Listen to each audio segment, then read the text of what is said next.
All right, we're here to talk about the value of pieces and then moving on to trading down. So in chess, each piece has been given a numerical value.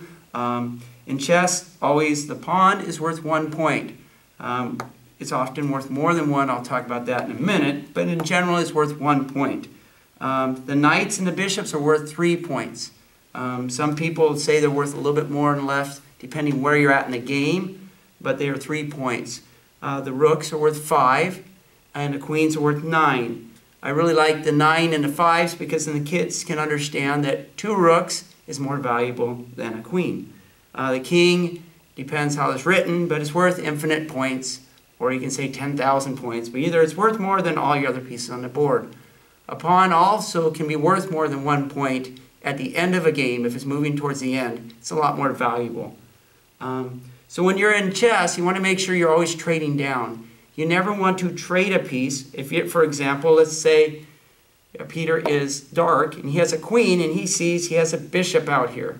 It's protected. He is excited he can get the bishop. He gets 3 points, but then I get 9 points.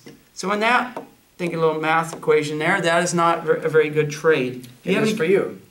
So what's a good trade out there for you? What can you take?